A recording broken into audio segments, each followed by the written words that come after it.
మనది secular state కదా sir. ఈ సనాతన ధర్మం అన్న నినాదం రాజకీయాల్లో ఎంతవరకు పనిచేస్తుంది? అది కరెక్టేనా? ఎవరి సంస్కృతిని, ఎవరి అభిప్రాయాలని వారు వ్యక్తం చేసే హక్కు ఉన్నది. నా మటుకు నేను ఎప్పుడు కూడా రాజకీయాలు, మతం వేరువేరుగా చూడాలంటారు. మతం తమ మత సాంప్రదాయాలని, తమ సంస్కృతిని కాపాడుకునే హక్కు ప్రతి ఒక్కళ్ళకి ఉండాలి. దానిలో ఎవరి జోక్యం ఉండకూడదు. కానీ ప్రభుత్వంలో ఈ మతం ప్రసక్తి కానీ, లేకపోతే మరి వర్గాల ప్రసక్తి కానీ ఉండకుండా వాటి పరిపాలన చేయడం మంచిదని చెప్పి నమ్ముతున్నాను. కాబట్టి ఎవరి నమ్మకాలను బట్టి వారు ప్రజల్లో వెళ్ళడం తప్పులేదు రాజకీయంలో. కానీ మీలాంటి పెద్దలు ఇలా చెప్తూ ఉంటారు. కానీ నిజంగా బరిలో చూస్తే కులాలు చాలా పెద్ద రోల్ పోషిస్తున్నాయి కదా రాజకీయాల్లో, ఎన్నికల్లో. మీరు అన్నది వాస్తవం. ఏమైందంటే గత 60-70 ఏళ్లుగా మన ప్రజాస్వామ్యంలో చాలా మంచి జరిగింది, కొంత చెడు కూడా జరిగింది. 2 చెడు పరిణామాలు వచ్చినాయి. మొట్టమొదటిది 60-70 ఏళ్ల క్రితం పేదరికంలో ఉన్నా కూడా గ్రామాలు ఈరోజు పోలుస్తారు ఏమన్నా కరెంటు లేదు, రోడ్లు ఉండేవి కాదు, బస్సులు ఉండేవి కాదు, చాలా చోట్ల స్కూళ్ళు ఉండేవి కాదు, ఆరోగ్యం అప్పటికే లేదు, ఇప్పుడు లేదు, అప్పుడేముంటుంది, ఏమీ లేదు. అయినా కూడా ప్రజల్లో పౌరుషం ఉండేది, ఆత్మగౌరవం ఉండేది, స్వావలంబన ఉండేది, కలిసికట్టుతనం ఉండేది. కాబట్టి ఏ ఊరు ఆ ఊరు వాళ్ళు డబ్బుల్ని పోగేసుకుని, ఇప్పుడు మా ఊరిలో స్కూళ్ళు ఎకరాకి 25 రూపాయలు పెట్టుకుని అక్కడ రైతులంతా కట్టుకున్నారు. మన ఊరు బాగుపడాలి, మన పిల్లలు స్కూల్కి వెళ్ళాలని చెప్పని. ప్రతి రంగంలో కూడా ఆ రకంగా స్వావలంబన, పౌరుషం, ఆత్మగౌరవం ఉండేది.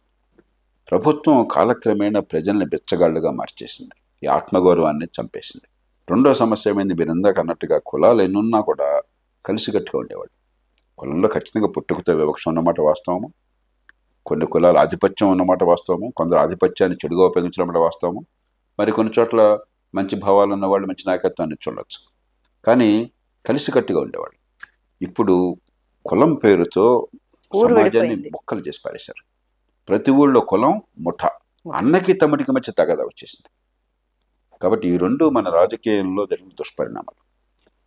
కులం కాలక్రమేణా పట్టణీకరణ వల్ల, ఆర్థిక ప్రగతి వల్ల కులం ప్రభావం తగ్గుతూ ఉంటుంది. ఎందుకంటే ఒకసారి విద్య వచ్చాక, పట్టణీకరణ వచ్చాక, మీ ఆదాయాలు, మీ వృత్తులు, మీ వ్యాపారంలోకి వెళ్ళిన తర్వాత ఎవరి వల్ల మనకు ప్రయోజనం ఉందని ఆలోచిస్తాం తప్ప ఏ కులం అంటే మాకు అనవసరం. ఓ మంచి డాక్టర్ కావాలంటే డాక్టర్ గారు నాకు వైద్యం ఇస్తాడు లేదా, నాకు కావాలి, కులం నాకెందుకు కావాలి. మంచి టీచర్ కావాలని చెప్పంటే, పాఠాలు చెప్పాలంటే టీచర్ బాగా పాఠాలు చెప్తాడు లేదా, కావాలి, కులం ఎందుకు. కానీ ఆ ఆలోచనని రాజకీయం దెబ్బతీస్తుంది, కులం పేరుతోనే సమీకరణ చేసి. ఎందుకంటే ప్రజలకి సరైన సేవలు అందించక ఒక చాలా అపరిపక్వమైన పరిపాలన తీసుకొచ్చి, దుష్పరిపాలన తీసుకొచ్చి, అవినీతిమయమైన పరిపాలన, అసమర్థ పరిపాలన తీసుకొచ్చి దాన్ని కప్పెట్టుకోవడం కోసం కులాల పేరుతో రాజకీయం చేసి, కులాల పేరుతో సమీకరించడం మొదలెట్టారు. కాబట్టి ఈ రెండు, ఒకటి స్వావలంబన పోవటము, ఆత్మగౌరవం దెబ్బతింటము, ప్రజల్ని పరాధీనులుగా మార్చడం ఒక పక్కన, రెండో పక్కన కులాల పేరుతో మొక్కలు చేయటం. ఈ రెండు విషయంలో రాజకీయ పార్టీలు చాలా మనసు పెట్టాలి. ఎంతకాలం మీరు సమాజాన్ని విమర్శిస్తూ కూర్చుంటారు, ఎంతకాలం సమాజాన్ని మీరు దాసులుగా మార్చేస్తారు, బానిసలుగా మార్చేస్తారు. కాబట్టి ఈ రెండు చేయకపోతే స్వతంత్రానికి అర్థం లేదు. ఒక పౌరుషం ఉన్న సమాజం, ఐక్యమైన సమాజం లేకపోతే స్వేచ్ఛ ఎక్కువ కాలం బతకదు. Thank you sir. తెలుగు వాళ్ళ ఆత్మగౌరవం మళ్ళీ నిలుస్తుందని ఆశిద్దాం సార్. ధన్యవాదాలు. Thank you.